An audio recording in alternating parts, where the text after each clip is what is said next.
Bismillahirrahmanirrahim. Assalamu alaikum. Welcome to this special post-Pahalgam false flag operation transmission that PTV World has been holding since the last couple of days. We have, through myself and my fellow anchors, informing you of the latest details that have been happening in Pakistan, the latest from India, and of course, when it comes to India, what more can we say than the Indian negative propaganda, the Indian war hysteria, or the jingoism that has been perpetrated throughout the country and throughout the region and the world as well, to show as if the Indian public or the Indian country can do nothing except war. War is the only solution. War is the ultimate solution. This hysteria that has been propagated through the Indian media, through the Indian social media, has crept into the psyche of the people, and it has created a lot of different reactions that we will also talk about during the course of the show. We will also talk about the DGISPR's presser that he gave. He said he's going to give very soon another long media briefing as well, but that we will include. Then we will also include the preparedness of our armed forces as far as any reaction that could emanate from India is concerned, and how we have in the recent past, as our fellow anchors have also been talking about, thwarted all such attempts that have been made by India, whether it be through the Rafale jets, whether it be through the quadcopters. Pakistan has effectively thwarted all of that and will continue to do so because they are very well prepared as far as that is concerned, whether it be our army, our air force, or our navy. We will also be talking about our Minister for Information's presser that he gave late last night, in which he also talked about the serious doubts that escalated from the Pakistani side regarding the next couple of hours as being very crucial on from the Indian side, because something, as per our information minister, could happen within the next 24 to 36 hours. We'll also highlight that. We will also highlight the revolt in the Indian military that has been happening, that has led to a serving Indian general being arrested. What was that? How did that happen? We will also be talking about that.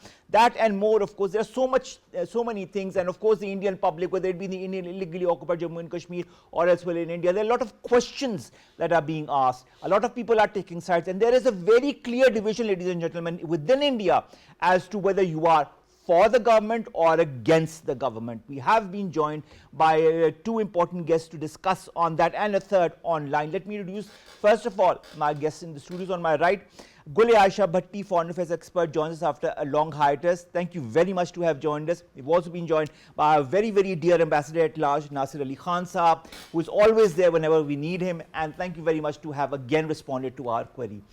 We have also been joined by Air Commodore Khalid Chishti, who is a defense analyst. Thank you very much, sir, to also have joined us online, and of course to contribute to this important tete-a-tete or discussion as far as the Indian hegemonic designs are concerned. And the designs have been going on. I mean, I have made or hosted so many shows on what India has been doing, and not a week passes by, and I'm talking before the Pahalgam false flag operation, when India does not resort to any such tactic for its people, especially for the Muslims or for the Sikhs or for the Dalits, or whether it uses the Pakistan card to malign Pakistan or to destabilize Pakistan directly and indirectly. Remember the Jafar Express incident.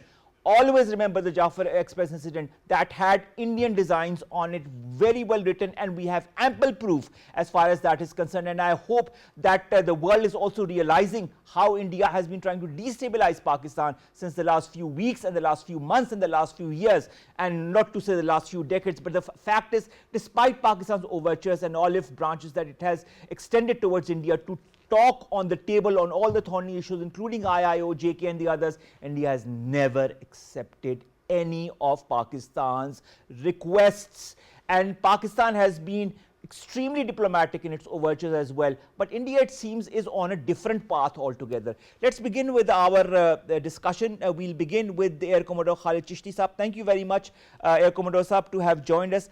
I'd like to begin with the whole preparedness of our Pakistan armed forces against any misadventure.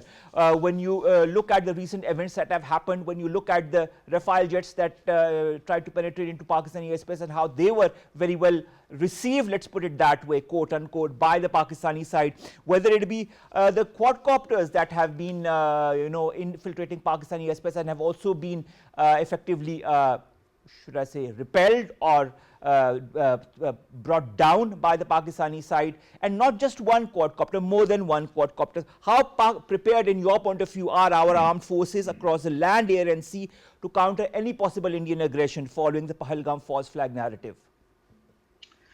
Thank you very much for having me. Let me start by saying that I have had the privilege for last about 6 years to stay connected with Pakistan Air Force because I'm making some documentaries for my own YouTube as a passion. And I had the privilege of serving with President Air Force Chief for last about 4 decades. So he trusted me to visit the most modern jet fighter pilots and the team recently. I went to the front operational base, spent the time with them almost the whole day. Uh, I can say with confidence, uh, and from the information that I have gathered recently, the Pakistan Air Force has gone to the highest possible alert from the mountains of the Gilgit-Baltistan to the open seas towards the south. It's deployed, and do not take it as a mistake that it's not the jet aircraft only flying all around, but they are the support weapons, the air-to-air refueler, the jammers, electronic warfare aircraft, and the air defense weapon systems are obviously deployed to avoid any surprise. The capabilities wise, alhamdulillah, in the recent past couple of years, under the present leadership, and obviously the Air Force has always been fighting outnumbered, the focus has been on the technology and to not only to bridge the gap between India, but take the lead. And many fields that you ask me later, if you are interested, I will share you which areas that we took the lead. And you listen to the Indian media today. They will always tell you, and most of the experts and the analysts are accusing their government and the military leadership, particularly the Air Force, where have they fallen back? Just Google the Indian Air Force Chief AP Singh seminar speech in February this year, where he is openly saying in public that I need more platforms to deter and to keep my relevance. He said that the 40 Tejas aircraft that the Indian was trying to make as compared to the JF-17, he said that the 40 aircraft that the Indian Air Force ordered in 2016 have not yet been delivered. Look at the mindset of the Air Force Chief in India. Whereas I can assure you, I met Pakistan Air Force Chief a couple of weeks back, and he said, apart before this, the escalation, he said, we have the technology and wherewithal that we will live up to the expectations of Pakistani nation, and also in some areas will surprise the enemy. So this is what I keep saying is the mindset of the two sides. So we are fully prepared.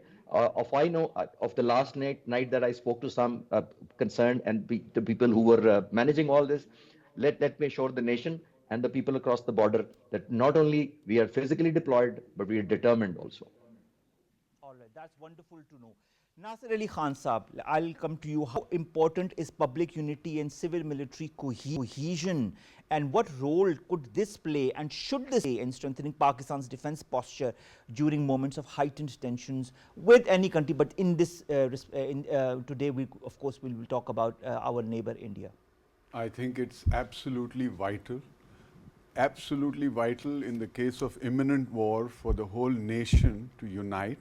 And I do think that they have united. And in the past, we have examples. We do away with our differences and we all get behind our armed forces. And I believe even from the opposition side, there have been messages sent that we are all going to be united in this effort. So I have no doubt about the importance of it. And I have no doubt that our nation is absolutely united behind this. But having said that, as far as India is concerned, I think they are playing an extremely dangerous game, and the international community should be made aware of it, because amongst two nuclear-armed neighbors who have contiguous borders, where a missile will take not minutes but sometimes seconds to cross there, it is absolutely impossible to tell whether a missile is nuclear armed or it is a conventional arm. In a case like that, a misunderstanding can occur and something terrible can happen in South Asia. However, if you look at the number of arms that the two nations possess, they are somewhere around 400 weapons. And these weapons are about 5 times the size of what was detonated in Hiroshima and Nagasaki. So even God forbid, if we were to use 10% of those weapons in such a foolish war, it would affect the whole of the globe.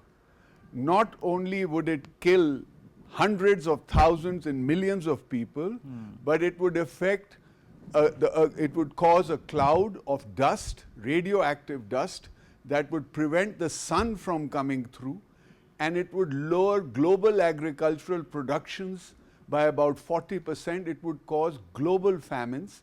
So people, ordinary people who are busy in other things, ought to realize this, and especially the Indian public, which unfortunately, it's not the narrative, it's the narrative of 4 or 5 rabid, hateful people, which people like Modi, people like Amit Singh, people like Ajit Doval and Rajnath Singh, they hold the Indian public hostage, and they don't realize the economic cost of it. They don't realize the economic cost. You know, the per capita. This is what we say is jingoism or war mongering. And as you said, this is a very dangerous precedent that is being set by India. And I'm sure these 4 people that you have, named realize exactly what the consequences will be. And despite that, they are following another example of another country, and that is Israel. I mean, I wouldn't call it a country, but Israel, they are following the Israeli example, and they are trying to usurp the rights of not only the Muslims of Indian illegally occupied Jammu and Kashmir, but also trying to create their hegemonic designs within the subcontinent, especially with particular reference to Pakistan. I will come back to you, but we've also, I wanted to ask this question to Air Commodore Khalid Chishti Sahab. Khalid Chishti Sahab, I want to ask, how can Pakistan's strategic message of responding in the same language, quote unquote, deter further adventurism from India? You see, I must add here that through my knowledge of having served for about 35 years in the Air Force and staying connected for later part of the time, let me assure you that no country like us, who is fighting for the cause, for the survival, can sit back and wait till the time it is hit and then follow the consequences, then analyze the damage analysis, and then create a response. We have to be prepared all the time and ready with the ladder of escalation. You see, to my knowledge, I can assure you, and I can confirm it to you, that Pakistan Air Force has not only given a thought that what will happen if in case the ladder is escalated, and what will be, they have already prioritized the target, intensity-based target, that if this is the ladder that you want to fight, we will fight here, and if you take it up, like Ambassador Saab was saying, that it's massive miscalculation. Let me also add here, and I keep telling people and the other intellect, that it's a common border of the 2 nuclear states, as Ambassador Saab was saying. It's a common border. It can lead to any, there's a word known which is called the fog of war. The fog of war is more pronounced when the borders are common and the 2 countries are nuclear. Any warhead, we are not sure where will it hit, what is the intensity. Fog of war can carry you into the miscalculation, misbelief, or overreaction, or even the not trusting the intent of the opponent can lead to you to overreacting to a situation. And where obviously 150 crore people's or 170 crore people's life would be at stake, it has to be. But let me assure you, coming back to your question, that Pakistan Air Force in particular, that I can say for surety, has already calculated, prioritized, and listed down the targets according to the escalation. The Indians should be concerned about it, that it will not be it will not be a one-sided operation that go hit and just come back and relax. Every country in our region, both of us, have to be clear about it, that if you go back, are you ready to take the hit back? And are you ready to take the consequences? That is going to be the most important and critical factor. Hitting across is not impossible these days because of the technology, the standard weapons that we have on both sides. So that will not surprise me as a fighter pilot. But let me tell you, the surprise would be, will the country hitting first will be able to take the shock back or retaliation or strike back of the other country? That Indians should be very clear about it. All right. Gul.i.Ayesha, between the nights of 29 and 30, this is what we've also been talking about previously in PTV World as well. 4 Indian Air Force Rafale fighter jets controlling missions within Indian airspace over occupied Jammu and Kashmir, and the Pakistan Air Force immediately detected these planes, and due to the timely and vigilant response by the Pakistan Air Force, the Rafale jets panicked and retreated. What advantage does Pakistan's modern warfare capability, especially in artillery, air power and surveillance, offer in deterring cross-power provocations? Does India realize the strength that we have as far as our warfare capabilities are concerned? And despite the fact, if they continue their hegemonic designs and through examples such as these Rafale jets or through the quadcopters, what message should Pakistan or Pakistan needs to give to the Indian side, or has Pakistan already given that through the DGISPR presser and other statements? Well, Omar, if we look into the matters, so there are two fronts where Pakistan is fighting. One is the diplomatic front and the other is the kinetic front, and we are doing extremely well. It's about, we are offering the right answer to their aggression. But on the other hand, on the diplomatic front, we are conveying the message. We are trying to express our views on it. And we have to understand one thing, that Pakistan is such a resilient nation and we are an atomic nation. So our power, there is no question about it. But if India is not ready to understand our stamina, our strength, so it's about they are blinded by the war. They are blinded because of the blood in their head. They just and want they to are see blood. Yes. This is exactly what they want. They want people dead. They want mayhem, and they want the subcontinent to be embroiled in a situation that could be extremely destructive, not only for the countries but also for the people. Exactly, you are absolutely right. And there is one thing we had to understand, that is, have ever we seen any time in the history that the two or more nations, they are fighting and they had the solution in the fight? No, they always come on the table for the solution. So why don't we come on the table before the war? That's what we are trying to make our point, that India is not ready to accept this. But however, we have seen there is another thing, that around the world they are calling, they are trying to get the attention, they are trying to get the approval from the international community, because obviously we are living in an international village. But there is no such a strong response from any state. Okay, all of them, we have seen that from UN and from US, there are tweets from Trump as well, and then from that their DG this military as well. But all of them, they are condemning the terrorism, but not the Pakistan, because they know this situation is something else. There's a response that does not take sides. Exactly. And there is another thing, that Pakistan has been since so many years. We are the victim of the terrorism. We were the frontline ally of America on this. We've lost 80,000 plus people in these decades. But at the same time, this is what India should realize, that we are battle hardened, that they haven't seen what we have seen in the last So I said, in that scenario, we are ready for the fight, because we are still fighting since so many years. And it usually says that if you are into the fight, your forces are into the fight, so they are well prepared for it. And on the other hand, if the other state, they have not been any fight, so they are kind of okay, they don't have any exercise. But in the scenario of our forces, they are well prepared, and they have been doing all these fights against the terrorism since since so many years in our Western front. So yes, they are well prepared. And we have to understand another thing, and that is, there are so many other conflict resolution measures that should be acknowledged, that should be exhausted by the India, because there are backdoor diplomacy, there are mediators, third party resolution, or Pakistan offered for that independent investigation, neutral investigation. But because Modi watched the war, so they jumped on that solution that was the least acceptable for the rest of the community and for the Pakistan. That is so true.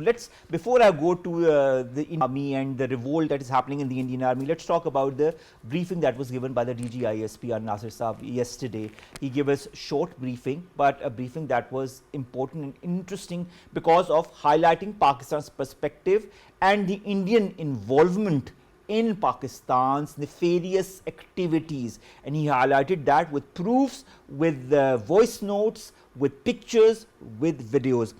What does the capture of this Indian-sponsored terrorist Abdul Majid near Jhelum reveal about the extent of India's terror network within Pakistan? Well, first of all, we have Kulbhushan Yadav for the last 10 years. True. Okay? True. India has no serving military officer that they have caught red-handed in the act, and he has also confessed. The whole world knows about this. We have given the international community a huge dossier on what the Indians are doing in Balochistan, in KPK, how there is a nexus between the BLA, the TTP, and the Indian funding. Secondly, we have also shown a lot of restraint. Okay? We have the proof, and they just have instant accusations. To give you an example, in the case of this Pahalgam incident, within 5 to 10 minutes, if you know who did the act and you registered an FIR or you actually blamed Pakistan, if your intelligence is so good, then why doesn't your intelligence prevent these attacks? So the world knows this. The international community is not stupid. It's the Indian hapless public that is falling for this jingoism and this hysteria. India has been trying to isolate Pakistan for decades now, but they have not been successful. Any relationship that you have with any other country depends on your own mutual relations, where your personal or your country's interests converge with the other countries. That is how you will conduct your relationship, not at the behest of somebody else who's screaming hysterically without evidence about anything. So on both sides this applies. We cannot influence the international community against India. If the international community has certain economic interests or political interests for that matter. Now take the case of Canada and the killing of Niger. The Home Minister has been identified by the Canadian government, not by the Canadian press or by the social media, by the Canadian government. Ajit Doval is on record. I have the video, I can show it to you, where he clearly says that Pakistan can't compete with us. We have this doctrine of offensive defense. What is offensive defense? Once you're offensive, you are offensive. And we have this doctrine and we have the money. We are going to hurt you in Balochistan. We will break Balochistan away from you. These are public things, okay? Rajnath Singh has publicly said that, okay, we do kill people, our raw agencies kill people in Pakistan. And in future, we will conduct hot pursuit and we will kill more people over there. Can any civilized country's defense minister actually make a statement like this? Agreed. Even the Prime Minister, when he was Chief Minister, was responsible. He ignored cries for help when the massacre took place in Gujarat. And this is recognized by the international community. The United States refused him a visa because he was considered a war criminal. Only when he became Prime Minister was he allowed. There was a legislator, Mr. Jaffrey, who made hundreds of calls. He was besieged by mobs in his house in Gujarat. He was pleading with people. No help came to him. These were planned things. Go back to 2019. When the Pulwama incident took place, it takes place in February, okay? And in August of the same year, 2019, they abrogate 370 and 35A. This is a pattern. Now, this time, if you go back vis-a-vis the Indus Water Treaty, they gave us notices more than a year and a half ago, okay? I want you to look at that last notice. What are the reasons that we want to renegotiate this treaty? We want to renegotiate because of climate change, because of population growth, because of clean energy challenges, and because we have certain environmental goals to implement. And finally, one other clause, because terrorism hampers the implementation of this treaty. Can that make any sense at all? And by the way, if you are trying to prevent a river from flowing its natural thing, or even if you are making dams, any dam above 10 megawatt, ask an environmental expert, it is considered harmful for the environment. What do you plan to do on the Indus where the environment will improve? So they're making fools out of people, but the pattern is there. They build this up, they create a false flag operation, and the first thing they try to achieve is, we are going to hold this treaty in abeyance.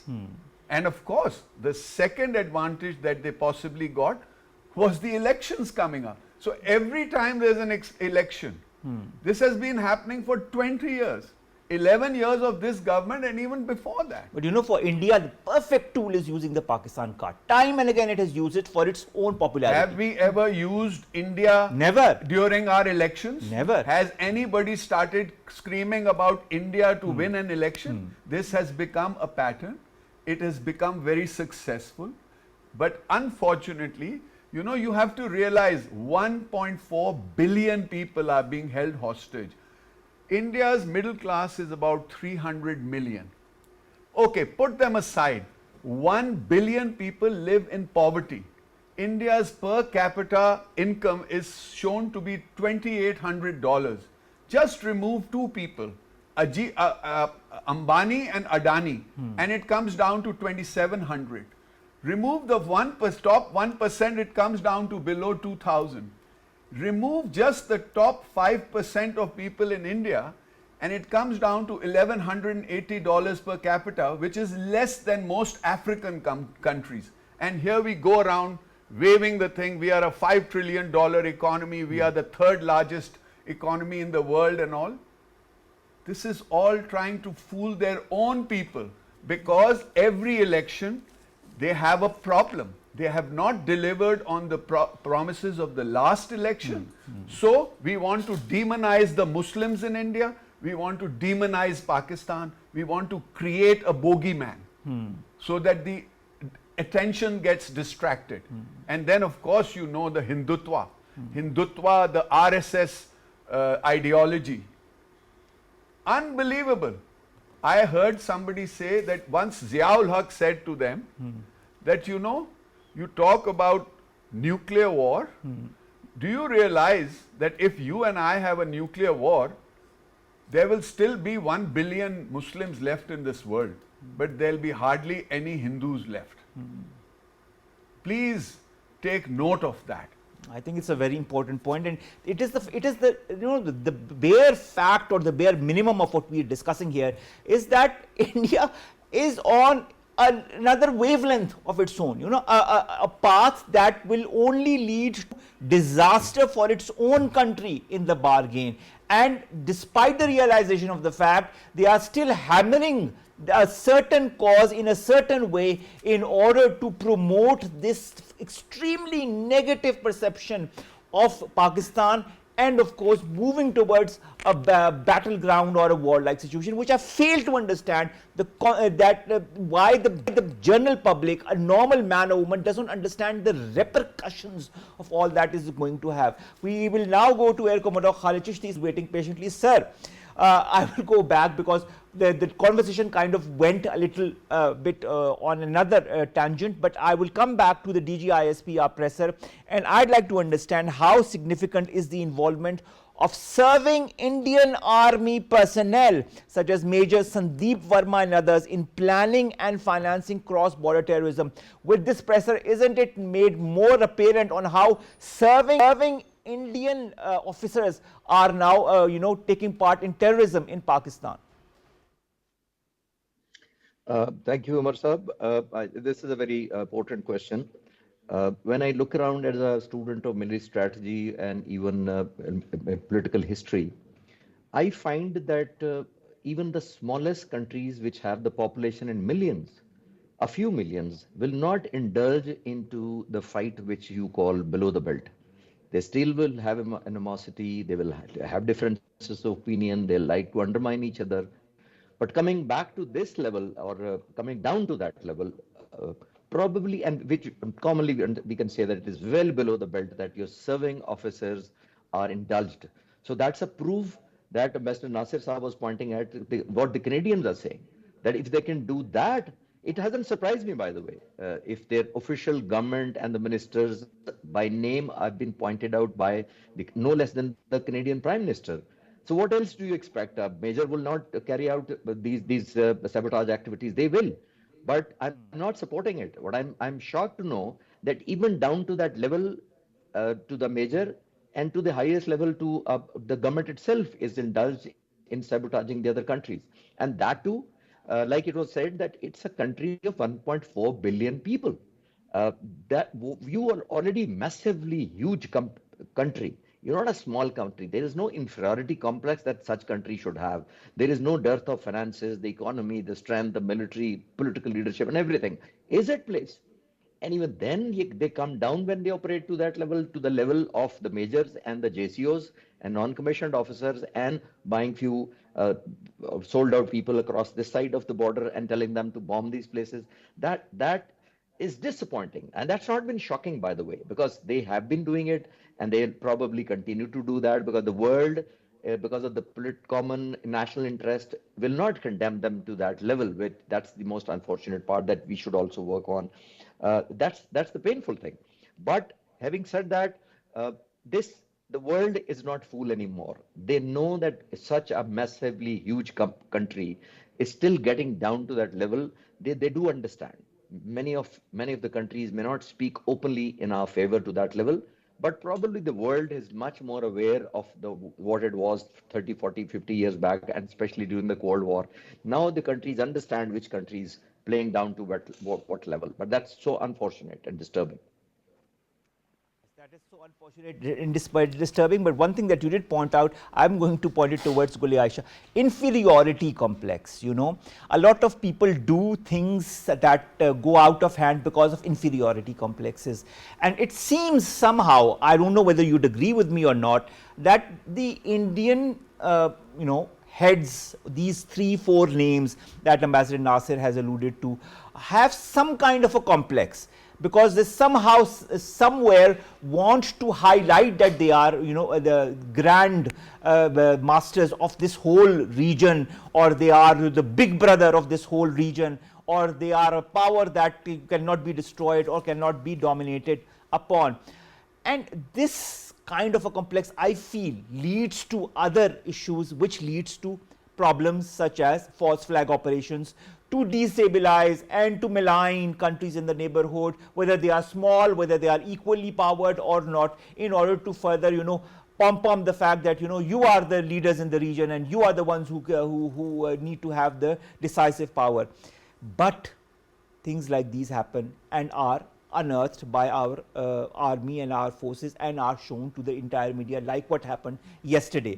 Now, this recovery of IEDs, drones, cash from this Indian trained agent Majid's residence indicates the operational scale and goals of this Indian backed network. This is hell-bent on destabilizing Pakistan. What does this suggest about the evolving nature of India's hybrid war tactics against Pakistan? Well, as far as the nature of the India is concerned, you are asking, and my opinion, so I would call it's a hyper-nationalism, the Nazi behavior. We are the superhuman being, we are the big brothers of this region. But unfortunately, if we closely look into the strategies India has been adopting since especially 4 or 5 years, they are actually losing every partner in the South Asia. We have seen the India out policy of the Nepalese and Maldives, and then we have seen the issue of the neighborhood with, border issue with Bhutan, and then with Pakistan. So India is losing every partner in the South Asia. So they are no more the big brothers. However, they are trying to have that Mahabharata strategy in their mind. The whole region belongs to us.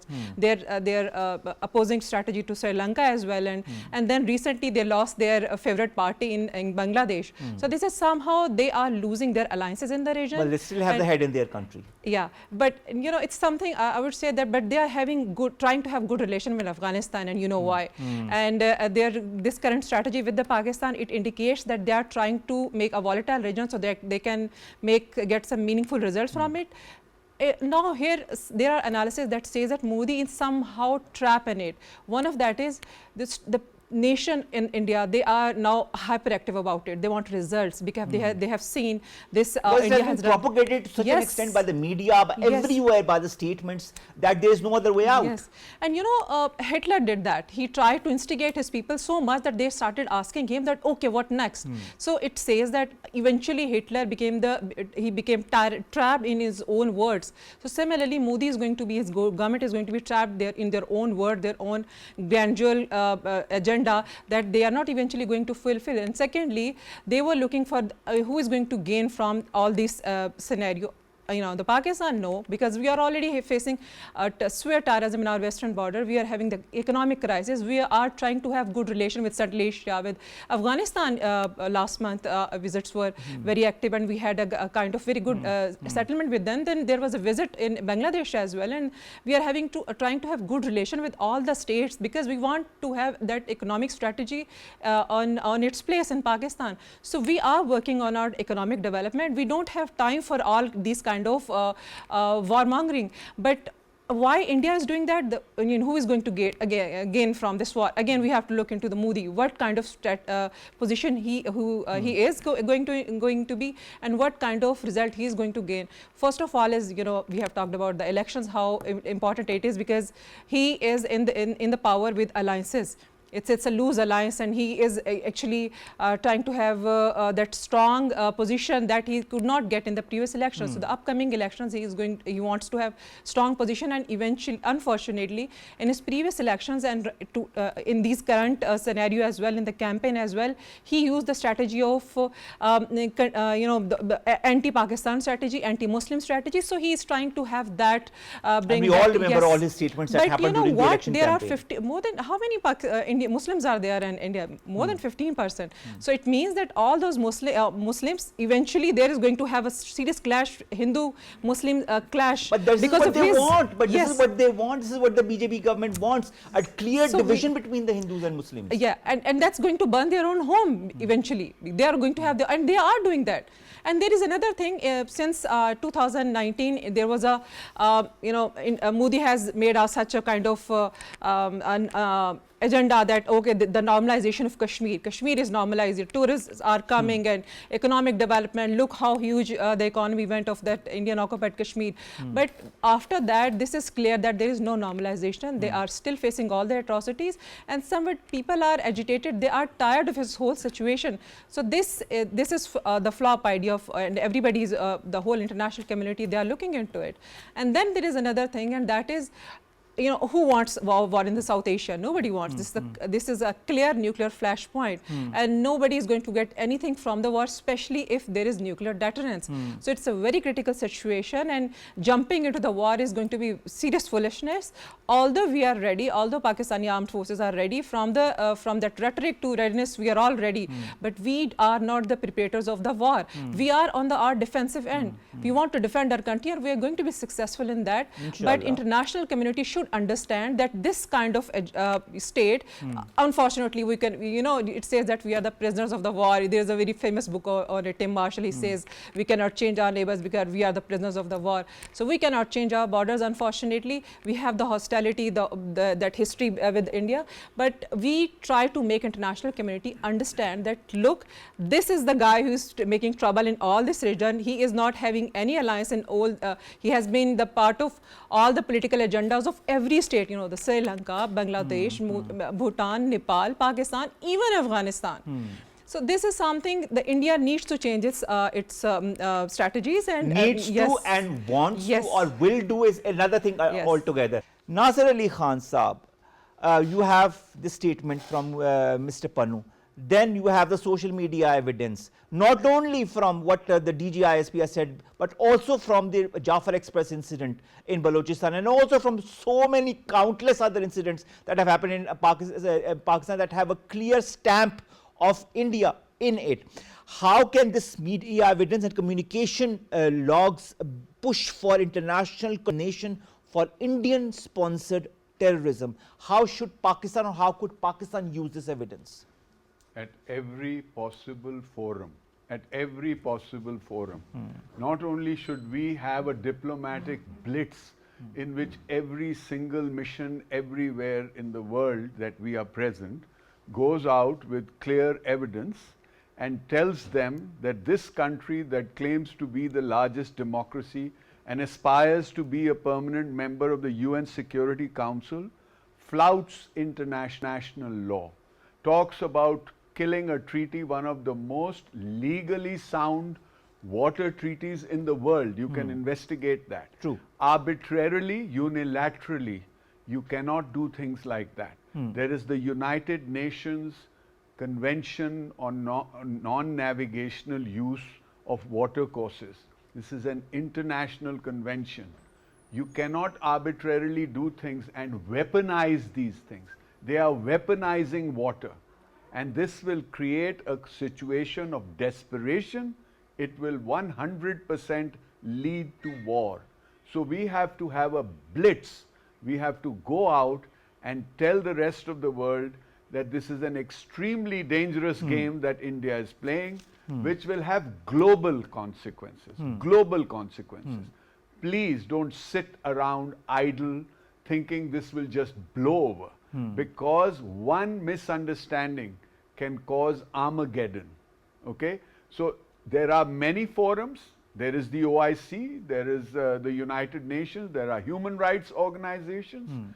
Because you see, the problem of Kashmir is fundamentally a human rights a problem. Okay? They deny the right to plebiscite. Yesterday, I mean, the day this attack took place, the very next day, in Uttarakhand and in Punjab, there were attacks on Kashmiri students. They were running for their lives. Okay? This is the sort of jingo, the effect of this jingoism. Exactly. Now, the national narrative, this narrative of nationalism, that when you keep saying, you know, the Indians are doing, it's not the Indians. It is this little group of rabid, hateful people who have held India hostage. These people These who have are had, the people yes. who are leading them to a delusional state. I you agree. know, there is a I Pew agree. there is a Pew poll in which 60% of Indians have said that not only can we fight and defeat Pakistan, we can fight Pakistan and China simultaneously and we can win. This is the delusion. That is the delusion, but there are so many delusions that, you know, need to be catered to, unfortunately, when it comes to India. And it is so unfortunate that a country that was at one time a pluralistic country, the largest democracy, I'm sorry, can no longer be called any of that. I'd like to thank my two guests, a very waiting online here, Commodore Khalid Chishti Saab, to have joined us online, to have given us such you know, an interesting point of view as far as Pakistan's preparedness is concerned. And also thank you very much, Nasir Ali Khan Saab, to have joined us for this transmission. We continue this transmission after this break. Stay tuned right here to PTV World when we tell you the reality of what India is up to.